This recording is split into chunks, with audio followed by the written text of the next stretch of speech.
여러분 반갑습니다. 신명기 말씀 묵상 시간입니다.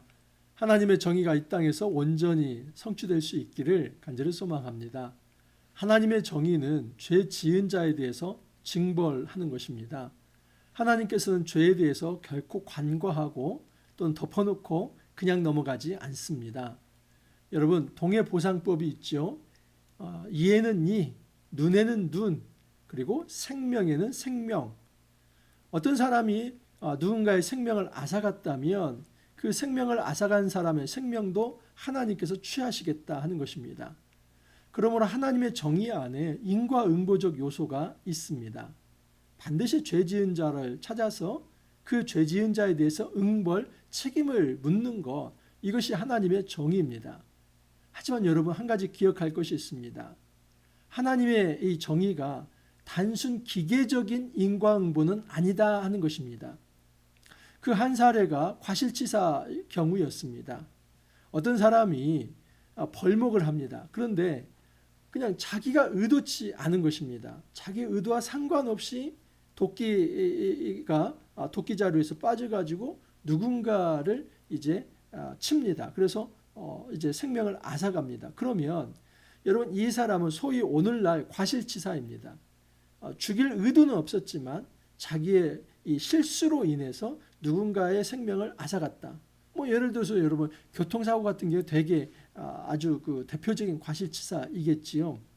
이 경우에 고대 사회에서는 어쨌든 생명을 앗아가면 그 죽은 자의 어떤 친척이 피해 보복을 할 수 있는 법이 있었습니다. 그러므로 내가 과실치사이든 고의적 살인죄가 되었든 누군가의 생명을 앗아갔다면 나는 피해 보복자에 의해서 죽을 수 있지요. 이 경우 하나님께서 어떻게 이 실수로 한 사람을 보호하십니까? 도피성제도 있죠. 도피성에 피해 들어가면 그 대제사장이 그를 보호합니다. 물론 이 구금의 원리가 있습니다. 과실치사도 하나의 책임이기 때문에 너는 다른 어떤 세상에 나갈 수 없고 이 도피성 안에만 지내야 한다. 이 구금의 어떤 징벌적 요소가 있지만 또 하나는 다른 어떤 피해 보복자로부터 보호하는 보호적 특징이 더 강하지요. 이뤄놓고 본다면 여러분, 그냥 그게 과실치사가 되었든 아니면 고의적 살인죄가 되었든 그거 상관하지 않고 누군가를 죽였으면 피해 보복자에 의해서 나도 죽어야 한다. 하나님께서 그렇게 기계적 인과응보를 다루지 않는다 하는 것입니다. 그 사례가 바로 과실치사의 경우였습니다. 하나님의 정의는 이런 차원에서 단순히 기계적 인과응보가 아니라 그 정의 안에 하나님의 긍휼과 하나님의 사랑이 공존한다 하는 사실입니다. 그래서 하나님의 정의 안에는 이 사람이 사랑이라고 하는 것이 굉장히 조율 역할을 한다 하는 차원에서 다른 어떤 이 세상에서 찾아볼 수 없는 아주 중요한 이 정의의 정신이 담겨 있습니다. 오늘 말씀도 마찬가지입니다. 이 하나님의 정의가 무엇인지를 표현하는데 한 4가지 정도 사례를 통해서 하나님의 정의가 이 생명과 인권을 존중하고 특별히 이 약한 자의 어떤 약한 자를 배려하는 차원에서 하나님의 정의가 이루어진다 하는 것을 말을 하고 있습니다. 자, 21장 1절에서 23절인데 오늘 말씀 1절에서 9절 먼저 한번 봅니다. 1절입니다. 내 하나님 여호와께서 내게 주어 차지하게 하신 땅에서 피살된 시체가 들에 엎드러진 것을 발견하고 그 쳐 죽인 자가 누구인지 알지 못하거든. 소위 여러분, 이런 사건을 무슨 사건이라고 합니까? 미제 사건이라고 하죠. 지금 죽은 시신은 있습니다. 그러나 누가 죽였는지를 알지 못합니다. 전혀 증거가 남지 않고 그리고 증인도 없습니다. 이런 경우는 고대에서는 굉장히 미제 사건이죠. 근데 하나님은 이 미제 사건에 대해서 없던 걸로 하고 그냥 넘어가자, 이게 아니라 이 사건에 대한 종결 처리를 할 때 하나의 의식이 있습니다. 어떤 의식을 하냐면 송아지를 이제 전혀 명예를 메어보지 않은 깨끗하고 순결한 송아지를 이 강물에 끌고 가서 거기서 목을 쳐서 죽게 하는 것입니다. 여러분, 이것은 2가지 의미가 있습니다. 어떤 들판에 사람이 죽었습니다. 그러면 그 사람을 죽일 가능성이 있는 곳이 어디입니까? 그 들판에서 가장 가까운 마을이 있죠. 그런데 그 마을에 지금 이 사람을 죽였다고 하는 어떤 증거도 없고 거기에 대한 증인도 없습니다. 이럴 경우는 그 마을 사람들이 특별히 이제 이 장로가 대표가 되어서 우리 마을에는 이 사람을 죽인 사람이 없습니다. 이것을 맹세해야만 합니다. 그 맹세의 어떤 의식이 송아지의 목을 치는 것입니다. 여러분, 이 송아지의 목을 치는 것은 만약에 이 송아지의 목을 치는 것, 목을 치면서도 지금 누군가가 이 마을에 죄 지은 사람, 이 살인자가 있음에도 불구하고 그것을 숨기기 위해서 단순히 맹세로 그냥 송아지의 목을 치고 우리는 누구도 죽이지 않았습니다. 이렇게 한다면 하나님께서 그 실제 이 어떤 살인자를 찾아서 징벌하시겠다는 것이 다 잠재되어 있는 것입니다. 전제되어 있는 것입니다. 그래서 이 송아지의 목을 치면서 강물에서 이제 어떤 의식을 행하는 이것은 무엇을 전제한 것이냐면 우리 마을에는 전혀 이런 죄를 지은 사람이 없습니다. 이것을 먼저 이야기하는 것입니다. 또 하나는 이건 더 중요한 이제 원리인데 그 송아지가 여러분 그 송아지가 하나의 피해 보복을 보복자의 어떤 대상이 되는 겁니다. 자 보십시오. 들판에서 누군가 죽었습니다. 그러면 피해 보복의 원리에 의하면 그 죽은 사람의 친척이 지금 그 죽인 사람을 찾아서 또 피해 보복을 해야 하지 않습니까? 그런데 증거도 없고 누가 죽였는지 알지 못하죠. 그러면 피해 보복을 할 수 있습니까? 없습니까? 없지요. 그래서 송아지를 대신 그 목을 치면서 피해 보복을 이 송아지에게 하는 것입니다. 여러분 이것을 바로 우리는 고엘하담이라고 합니다. 고엘하면은 이 대속 어떤 물음이라고 하는 것이지요. 값을 주고 사서 어떤 치러지는 거 이걸 말합니다. 하담하면 그 피를 의미합니다. 그래서 피의 대속이라는 의미가 있는 것이지요. 이 송아지가 실제로 이 어떤 그 살인한 사람의 목을 치듯이 송아지가 대신 목을 쳐줘서 그 송아지의 피가 하나의 어떤 정의의 피가 되게 하는 것입니다. 물론 여러분 이제 하나님은 불꽃 같은 눈으로 누가 진짜 살인자인지를 알고 있으시죠. 그래서 그 몫은 이제 하나님께 넘어가는 것입니다. 여러분 하나님께서는 이 정의라고 하는 것을 그냥 대충 뭐 미제 사건이고 증인도 없고 증거도 없으면 넘어가자 이게 아니라 너무나 철저하게 그 죄 지은 것에 대해서 사람을 처벌할 수 없다면 그 피해 보복의 대상이 될 만한 이 송아지의 목을 쳐서라도 이 사건을 종결시켜야 한다. 이 의미가 담겨 있습니다. 이것은 하나님께서는 어떤 것을 내포하고 계시냐면 그 피를 흘리게 한 자, 무고한 피를 흘리게 한 자의 피를 하나님께서 반드시 찾아서 징벌하시겠다 하는 하나님의 의지가 담겨 있는 것입니다. 이것이 바로 하나님의 정의입니다. 자, 두 번째 에피소드가 하나 있는데 어떤 사람이 전쟁을 나갔습니다. 그리고 고대에는 전쟁을 하면 이 전리품이 생기는데 그때 이제 전투를 한 그 승리한 그곳에서 아리따운 여인을 보게 되는데 너무나 이 연정이 생겨서 그 아리따운 여인을 아내로 맡고 싶습니다. 이제 그럴 때의 문제입니다.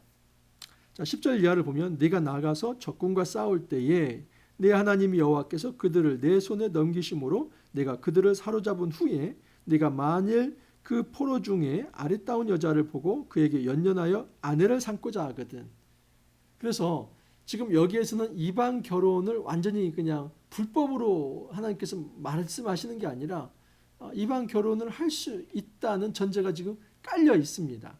다만 여러분 이 경우에 이 여인은 이제 하나님의 언약 백성이 된다고 하는 그 전제가 담겨 있는 것입니다.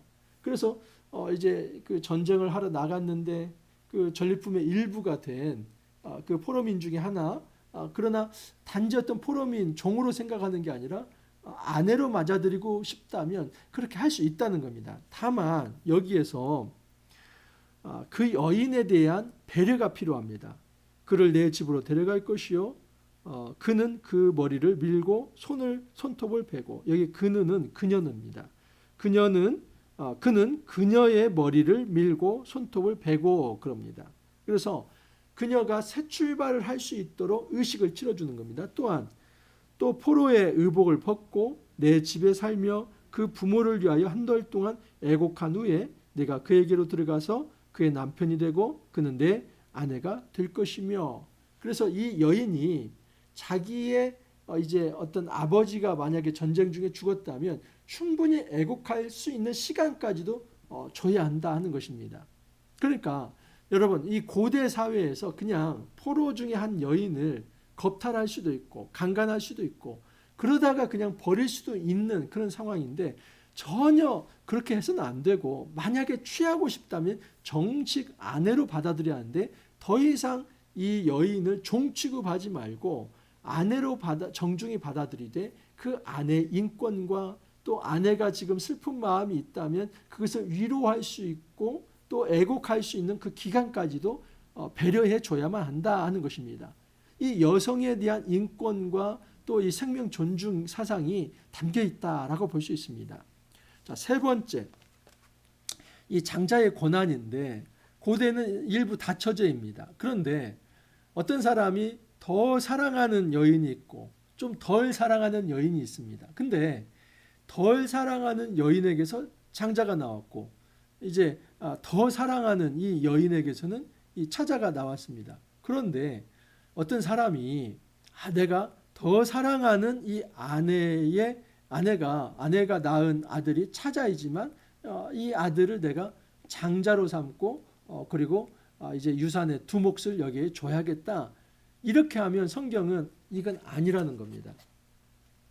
성경에서는 비록 네가 싫어하는 아내의 자녀라 할지라도 순번이 그가 장자라고 한다면 그의 장자권을 존중해 줄 수 있어야 한다는 것입니다. 여러분, 이거 역시도 첫 번째는 이 아내에 대한 배려입니다. 오늘날로 생각하시면 안 됩니다. 오늘날 지금 일부 다처제 사회가 아니기 때문에. 그러나 고대에는 일부 다처의 어떤 문화가 있었는데, 일부 다처의 문화 속에서는 더 사랑받는 여인은 굉장히 어떤 권세를 가지고 그리고 어깨에 힘이 들어가며 그렇게 살아갈 수 있습니다. 그런데 미움을 받는 어떤 이제 아내가 있다고 보십시오. 그러면 그 아내뿐만 아니라 그 자녀도 비록 첫째 아들이라 할지라도 천대를 받습니다. 이것은 그 아내에 대한 모욕이기도 합니다. 그래서 이 장자권의 문제는 사실은 그 여인들에 대한 마땅한 이제 어떤 인권이 있고 그 인권에 대한 어떤 이제 배려가 있어야 한다 하는 것입니다. 함부로 네가 싫다고 해서 그냥 어떤 법도 없이 절차도 없이 정의도 없이 네 마음에 싫으면 그냥 어떤 그 정의가 왜곡되어서는 안 된다는 것입니다. 네가 좀 더 싫어하는 그리고 더 좋아하는 그런 연인이 있다 할지라도 똑같은 아내라고 한다면 마땅히 그 장자의 고난이 순번이 왜곡되지 않도록, 정의가 왜곡되지 않도록 그것을 실행할 수 있어야만 한다 하는 것입니다.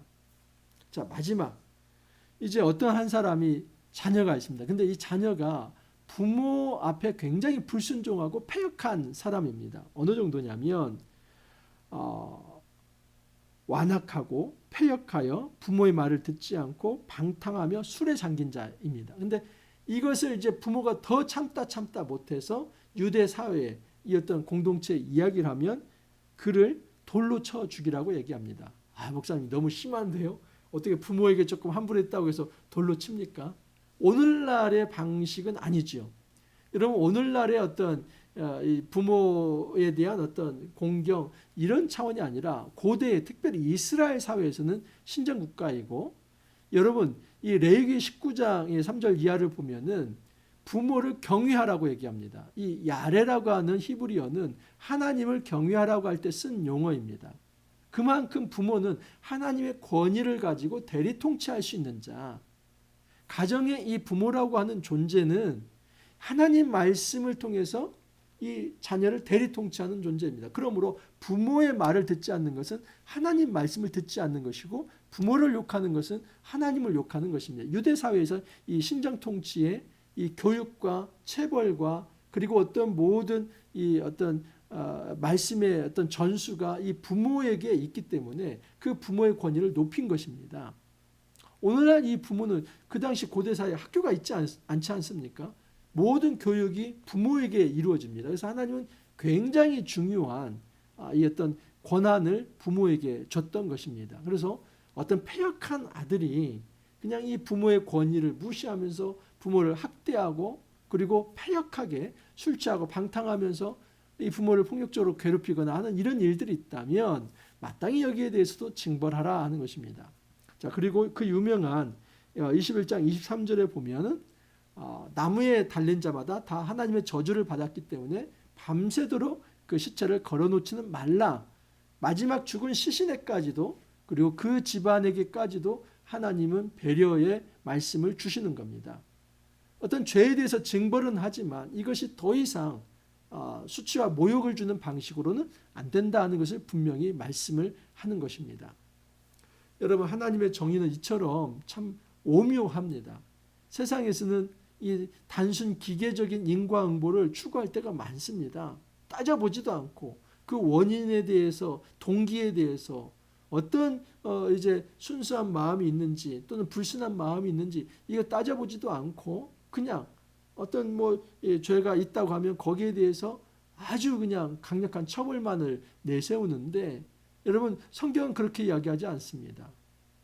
어떤 죄에 대해서도 경중이 있을 수 있는 것이고 어떤 살인에 대해서도 그 의도가 있었는지 아니면 실수인지 이거 좀 따져봐서 거기에 맞게 이제 처리를 해야 한다는 것입니다. 분명한 것은 하나님은 죄에 대해서 함부로 묵과하지 않는다는 겁니다.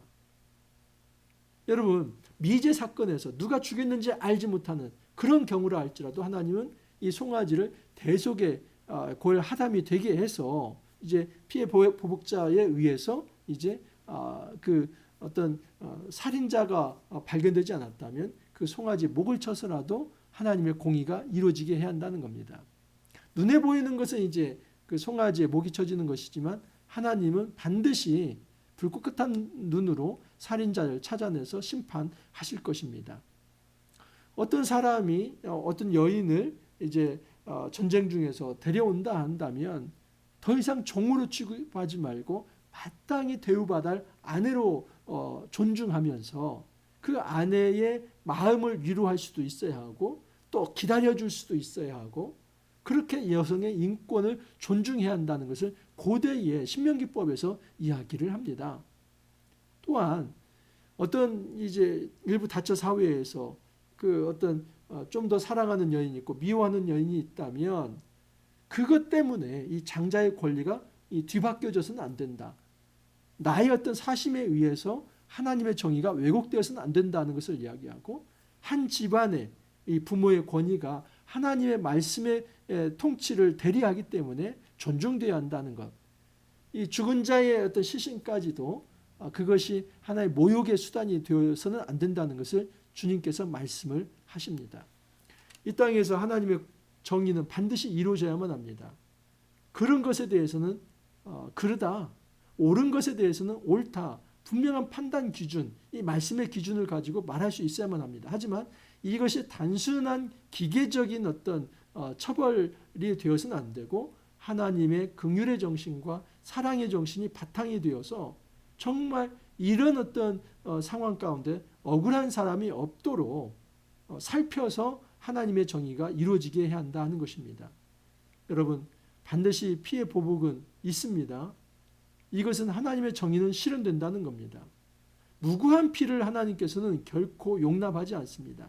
자, 그런데 여러분, 진정한 이 송아지가 누구십니까? 예수 그리스도이죠. 놀랍게도 예수님은 아무 죄가 없었습니다. 마치 이 송아지가 멍에를 보지 않은 그 순결한 송아지지 않습니까? 그 송아지에 목이 쳐져서 피가 흐르듯이 예수님 역시도 흠도 없고 점도 없지만 그 대속의 송아지가 되어서 모든 사람의 죄를 용서하는 속죄의 제물이 되셨습니다. 이것이 바로 십자가의 사건입니다. 하나님의 이 사랑과 긍휼이, 하나님의 정의가 이렇게 실현된다는 것을 알 수 있습니다. 그런 차원에서 십자가는 하나님의 정의와 사랑이 오묘하게 만나서 하나님의 정의가 온전하게 실천된 곳이다 하는 것을 알 수 있습니다.